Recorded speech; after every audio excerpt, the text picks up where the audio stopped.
Salamat, Mr. Chair.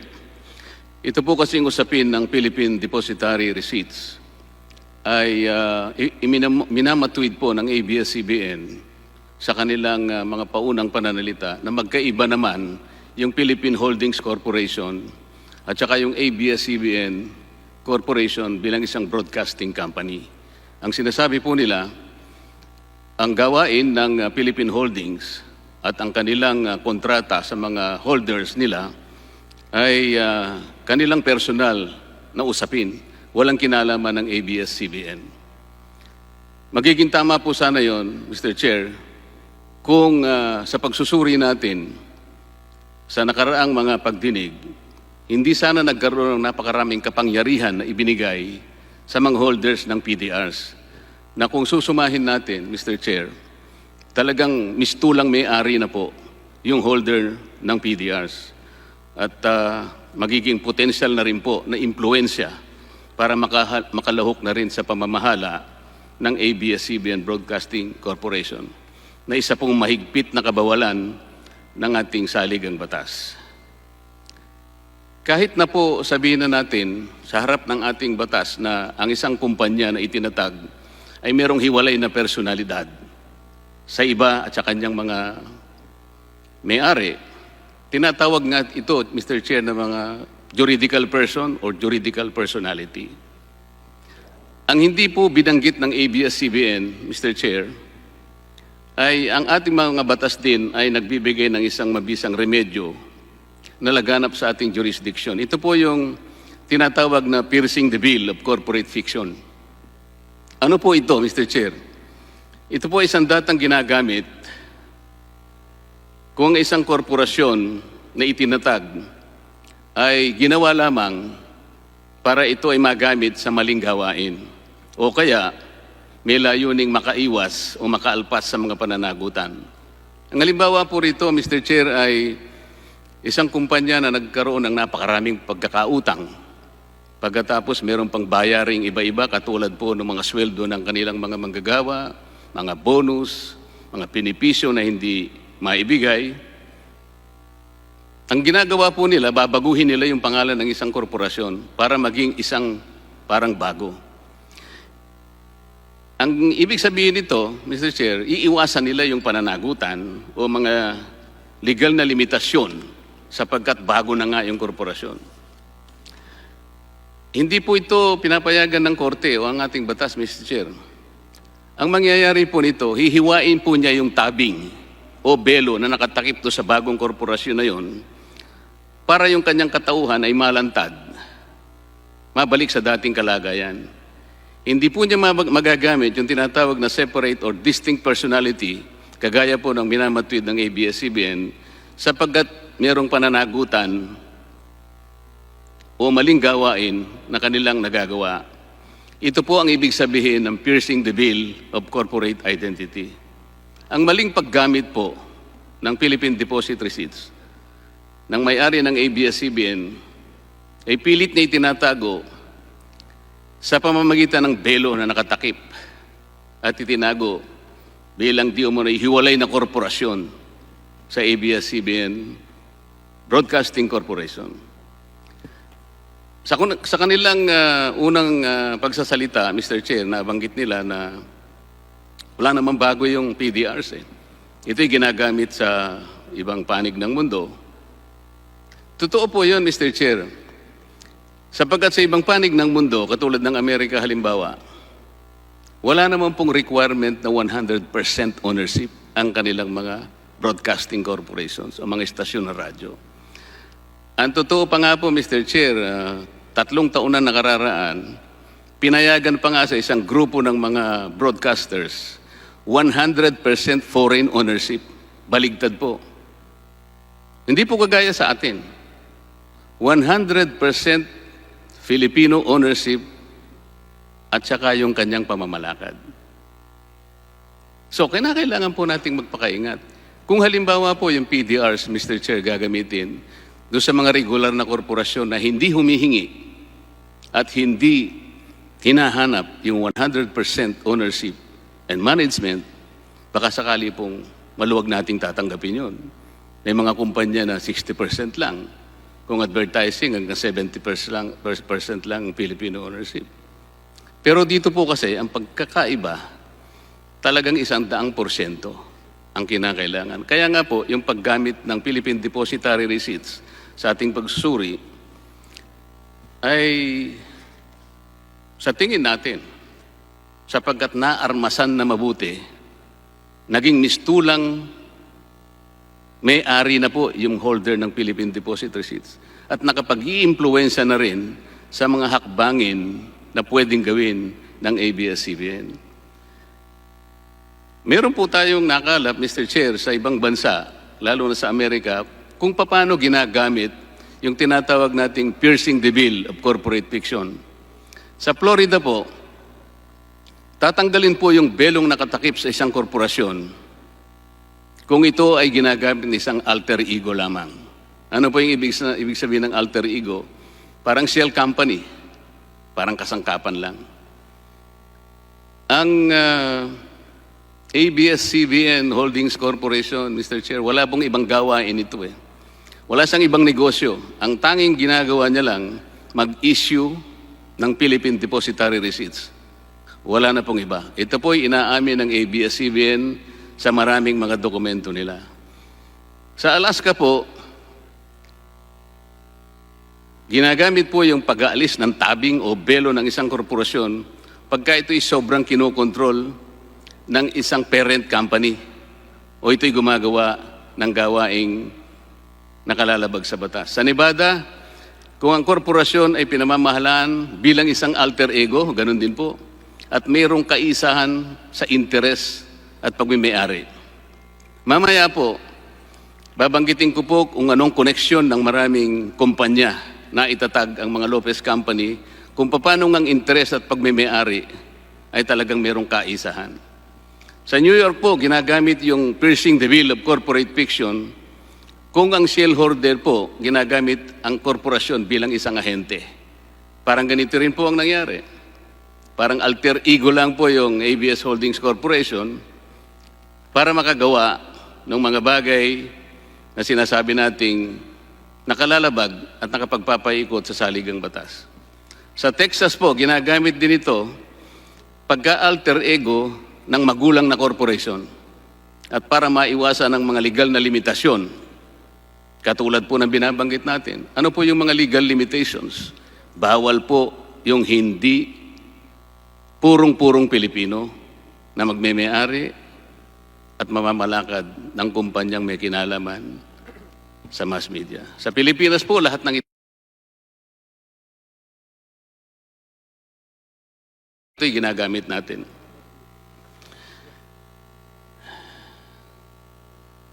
Aralin po natin, Mr. Chair, yung mga subsidiaries ng ABS-CBN at ang relasyon ng bawat isang kumpanya sa ilalim nito.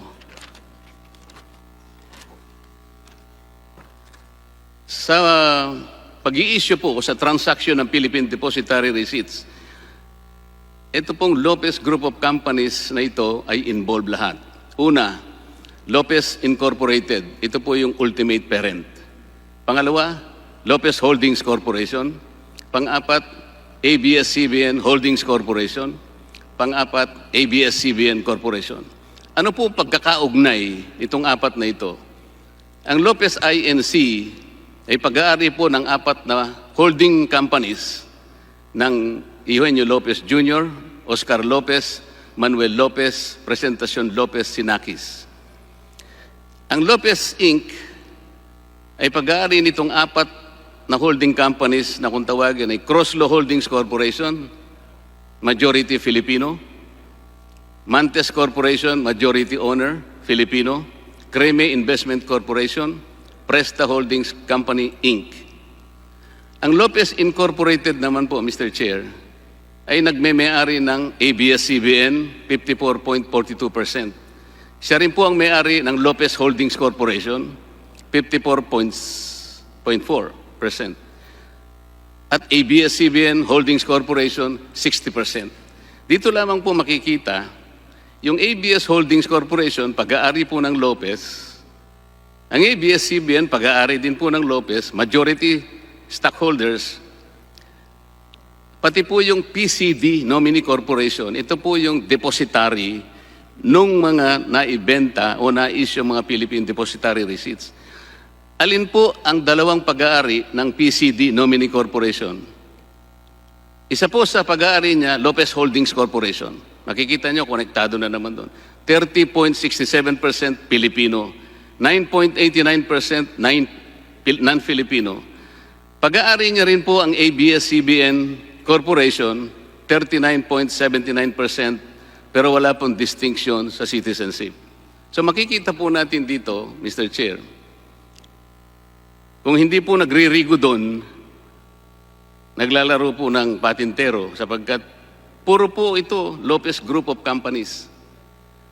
Kapag ka po pinag-uusapan natin ang Philippine Depositary Receipts, kaya po nung una kong tinanong, nagsimula po kasi yung ABS Holdings Corporation, Mr. Chair, at ito po naman ay aaminin siguro ng ABS-CBN. Ang capitalization po nito 1,000 lang. Ulitin ko po, 1,000 piso lang. Ang kanila pong total shares of stock, 1,000. Sa makatwid po, ang par value ng isang share, piso lang. Nagsimula lamang po sa 1,000 piso. Makalipas po ang halos 5 buwan, pinangalanan po ito ng ABS-CBN Holdings Corporation. At nakapag-issue na nga po ng 132 million PDRs.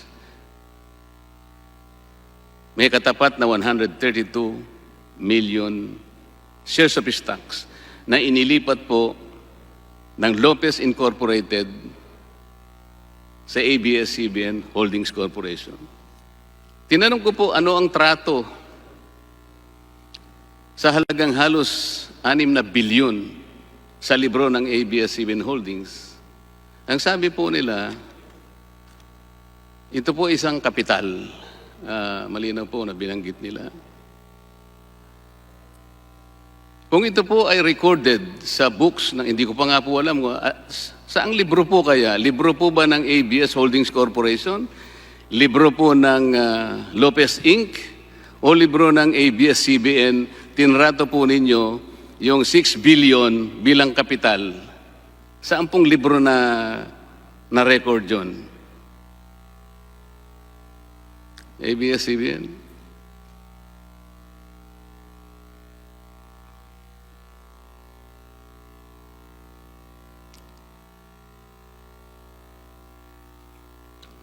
₱46 po kasi ang value ng isang PDR. So, ni-multiply po natin sa 132 million, 6 billion po yun. Ang huling tanong ko po, na binitawan sa inyo, ano po ang trato ninyo? Anong entrada po yun sa libro? Kanino po libro? ABS-CBN Holdings Corporation? ABS-CBN Corporation? O libro po ng Lopez Incorporated? Nung nilipat po ng Lopez Inc. yung 132 million shares ng ABS to ABS Holdings Corporation, parang liability lang po siya ng ABS Holdings Corporation to Lopez Inc. So nakabook po yun sa ABS Holdings Corporation as a liability. Nag-iba po yung sagot ninyo. Kung natatandaan ko po, ang sinagot po ni Attorney Del Castillo, kapital. Ngayon po, liability na naman. Ganito po yan eh. Kahit na po hindi ako accountant, ang pagkakaalam ko dyan, asset equals liability plus equity. Kung sasabihin po ninyong liability yan, di babayaran po yan. Akala ko po ba security ang Philippine Depositary Receipts? Ang nangyari ho dyan, nung nag-offer naman ho yung ABS Holdings Corporation ng PDRs, natanggap po niya yung proceeds at binayad niya sa Lopez Inc. yung proceeds ng PDRs. Paano po nung i-transfer ng Lopez Incorporated yung mga shares of stocks? Underlying the PDRs. Nung i-transfer po, ano po siya ngayon? Naging asset po siya ng ABS Holdings, pero ang counterpart po niya is a liability to Lopez Inc. Ngayon, binenta ho yung PDRs, nagkapera ho si ABS Holdings, ginamit ho yun pambayad sa Lopez Inc. ng kanyang liability. Nung binayad po, nung nirelease yun po yung mga common stocks, edi may bumaba po ngayon. Yung liability bumaba po. Kasi nag-transfer po kayo, di ba? Naging asset nung kabila. Ito po yung nagiging problema sapagkat napakahirap tuntunin po kung saan pumasok yung PDR, saan ginamit, paano na-record. Kaya nga po, sa tingin ko, gagamitin po natin yung tinatawag nating piercing the veil of corporate fiction sapagkat dito lamang po natin matutuntun talaga yung daloy po ng mga transactions. ABS-CBN Holdings issued 100... Ay, sino po nakakuha nitong pera nung 6 billion plus? Lahat ho ng proceeds napunta muna ho sa ABS Holdings Corporation. At yun ang pinangbayad sa pambili ng ABS Corporation shares. So, paano po anong nangyari po sa Lopez Incorporated? Siya po kasi ang nag-transfer eh. Nangyari ho, tinransfer niya ho, parang pautang muna, and then yung nagkaroon ho ng proceeds si ABS Holdings Corporation, binayaran ho niya si Lopez Inc. So, nabayaran ho yung utang. So, ang recording ho sa books niyan sa ABS Holdings Corporation is an asset. So, talaga pong umiikot lamang doon sa mga kumpanya na ito. Tama po ba? Legal naman ho yung pag-ikot. It's a business transaction. Tsaka na po natin pag-uusapan kung legal o hindi. Umiikot lamang po, hindi po ba? Maliwanag po yun. It was being transferred. Okay. Doon po sa ABS-CBN Holdings financial ratios nyo as of December 31, 2018, ang total assets amounted to 18,863,784 with net revenues of 4,123,648. Paano po nagkaroon ng revenue samantalang ABS Holding ay isa lamang holding company? May revenues ho yan sa dividends ho na nare-receive from ABS. Paano po? Holding company lamang po siya eh. Opo. So bakit hindi po kayo nag-report ng gross revenue? Tiningnan ko po kasi wala kayong gross revenue. Ano po yung sources ng revenue nyo? Yung dividends ho na lang gagaling sa ABS-CBN Corporation na dinedeclare nila. Parang hindi po tama na magkakaroon kayo ng revenue sapagkat holding company lamang po. Di bali po, tingnan mo. Kung mamarapatin niyo po ang holding company ma'am, po. sandali lamang po para kasi baka maubos po yung... Iyon pong trading ng Philippine Depositary Receipts. Sabi po ng ABS-CBN Corporation, meron siyang unrealized loss as of December 31, 2018 in the amount of 863,174. ABS-CBN consolidates the financial of its subsidiaries, but ABS-CBN Holdings is not a subsidiary. Pero ito po ay 60% na pagmamay-ari ng Lopez Inc. So paano po tinatrato yung PDRs sa libro ng ABS-CBN? Up to 2006 is treated as an asset. But since 2006 there was a new international accounting standard that de-recognizes that asset. Ano po yun? International Accounting Standard? May international accounting standard ho noong 2006 na in-adopt ng Philippines, which de-recognizes the PDRs. Pero yung accounting standard na yan po, meron din pong sinasabi na merong control dyan kapag umabot ka ng about 25% hanggang 50%. Tama po ba yun?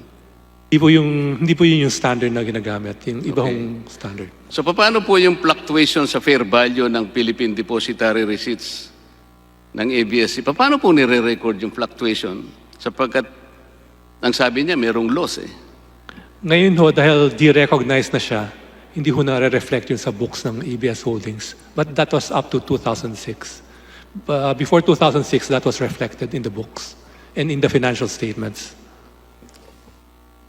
Kung yun pong PDR holders nag-exercise ng option para doon sa delivery ng underlying shares,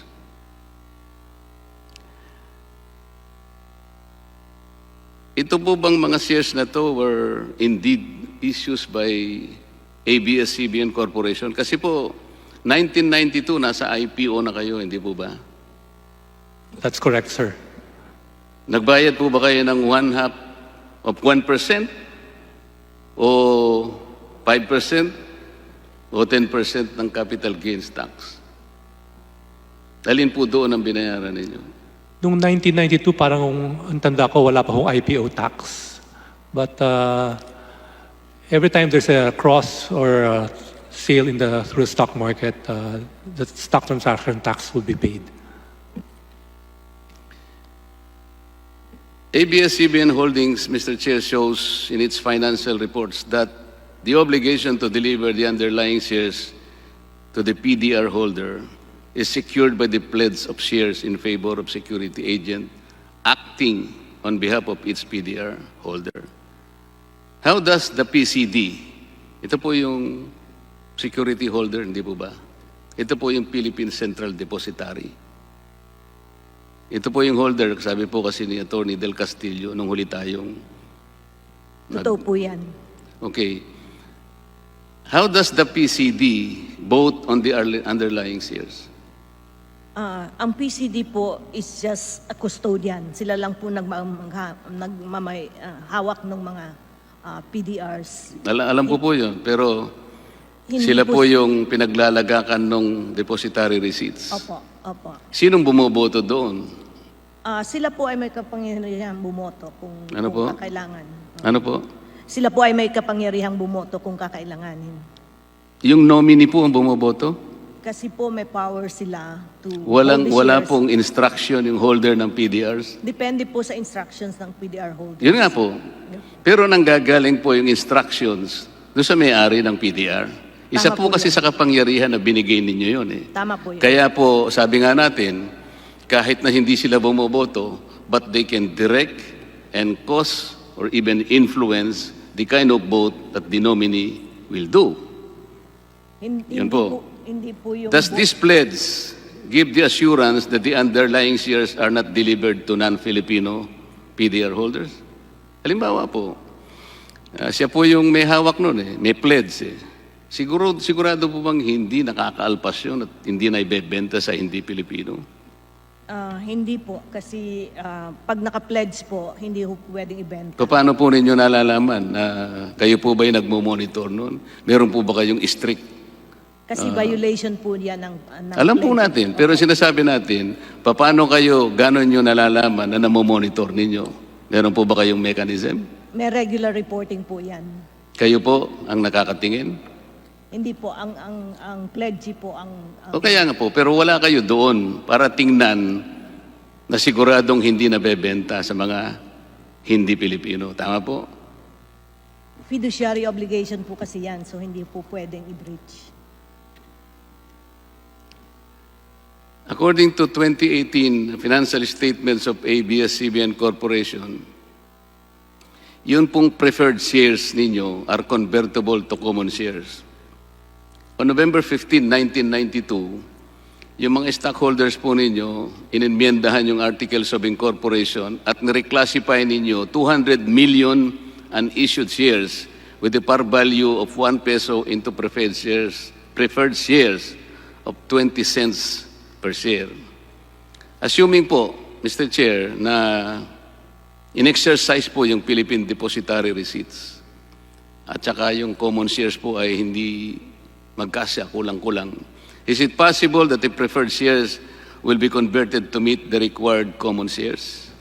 Hindi po. Bakit po? Yung PDRs are only exercisable into common shares. That's in the... Ano po yung value nung pagkaka-convert naman nila into common shares? Kasi po nagkulang na nga eh. Hindi ho convertible yung preferred shares into common shares. They're just ordinary preferred shares, Your Honor. Eh, ito po kasi yung nakalagay sa inyong audited financial statement 2018. Wala ho kaming ganung nakalagay sa audited financial statements na Kung convertible ho yung sakasakali preferred po shares. na sakasakali pong maipakita ko sa inyo, magbabago po yung sagot ninyo. Pwede ho makita yung... Pwede ho makita yung... Sa susunod na po kasi kulang na po yung panahon ko eh. Ang tanda ko ho, wala hong ganun sa audited financial statements. Sige po, ng- pero ipakikita ko pa rin sa inyo. Sige po. If the shares are pledged in favor of the security agent, ito po ba ay mga numero lang o specifically designated para doon sa mga holders ng PDRs? Tunay na po na shares po yan na naka-pledge. Ito nga, numbers lamang po ba o specified, designated sa sa mga PDR holders? Hindi po. It's fungible po. So a total of 132 million shares ang naka-pledge. Wala pong corresponding certificate number 1 for PDR holder number 1. So yun po yung nagiging problema, Mr. Chair. Napakarami po ng maaring mangyari. Magpapaikot-ikot po sa napakaraming holding companies. Kung minsan po yung transaction, hindi po natin malaman kung ito'y nakarehistro bilang asset, bilang liability, o kung kanino libro dapat matala. Sapagkat makikita natin, napakarami po ng holding corporations na humahawak sa mga korporasyon din nila na maihirapan po siguro, kahit siguro yung pinakamagaling na accountant. Kaya nga po, nakita natin bilang isa sa maaring pagdudahan ay yung paggamit ng Philippine Depositary Receipts. Hindi po pangkaraniwan na ito'y ginagamit kapag ang isang korporasyon ay kaugnay ng mass media. In regular corporations, Mr. Chair, I would probably concede that some kind of legal maneuvering can probably be tolerated. 60% lang po ang kailangan eh. 70% kaya. Pero kapag kayong mahigpit na kautusan po, 100% Pilipino, wala sanang mangingimi na gagamit ng isang kaparaanan na maring pagdudahan, kagaya po itong nangyayari ngayon. Yung holding companies kasi, Mr. Chair, allow Lopez groups of companies to raise large capital through PDRs. They can avoid risks and avoid taxes in the process by selling to itself and avail of tax avoidance schemes when financials are consolidated. In other words, Mr. Chair, yung holding companies na gagamit para mamanipula through corporate layering yung pag-aari at pati yung pamamalakad ng mass media, isang bagay na nauwi sa monopolyo na ipinagbabawal ng batas. Mr. Chair, ito po yung gustong tindigan ng representasyong ito sapagkat ang ating saligang batas ay dapat nating sundin, lalong-lalo na po kung ang pinag-uusapan at ang kanyang kautusan ay naglalayon na ang mass media ay kailangan lamang maging pag-aari at ito'y pamamahalaan ng Pilipino lamang. Napakabigat po nito, Mr. Chair, kahit kailan napakahirap tuntunin kung sino-sino na ang nagsibili ng Philippine Depositary Receipts. Sa ating pong record, Mr. Chair, ang number one na bumili ng PDRs, mga dayuhan, 198 million Philippine Depositary Receipts, representing 61% of over 320 million Philippine Depositary Receipts already sold. Matanong ko nga po pala, Attorney, hindi po ba yung pina-approve Bago ninyo po na... magtanong, Deputy Speaker Marcoleta, suspend ko muna yung hearing. Hearing resumed. Deputy Speaker Marcoleta. Mr. Chair, kagaya po ng aking binanggit, dito lamang po umiikot yung involvement ng Philippine Depositary Receipts sa mga korporasyon ng pamilya Lopez.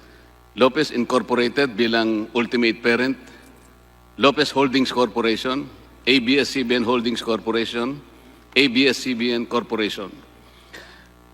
Ang Lopez Inc., Mr. Chair, ay siyang nagme-may-ari ng ABS-CBN Corporation 54.42%. Siya rin ang may-ari ng Lopez Holdings Corporation, 54.40%, na sila po ang nag-i-issue ng Philippine Depositary Receipts. Siya rin po ang may-ari ng Abscbn Holdings Corporation, 60%. Ngayon po, yung security agent, ito po yung PCD Nominee Corporation, na siyang pinaglalagakan ng Philippine Depositary Receipts, siya rin ang may-ari ng Lopez Holdings Corporation. 30.67% Pilipino, 9.89% non-Filipino. At siya rin po ang nagme-may-ari ng 39.77% ng ABS-CBN. Sa harap po ng katotohanan ito, Mr. Chair, paano pa po natin hindi makukonclude o paano nilang matatanggihan na hiwalay na personalidad ang Philippine Holdings Corporation? Mahirap po yatang palitawin na hindi kasangkot lahat ito sapagkat sabi nga natin, nagririgo doon ang lahat ng mga kumpanya at parang nagpapatintero na lamang kung pag-uusapan ay itong involvement po ng Philippine Depositary Receipts. Maraming salamat po, Mr. Chair.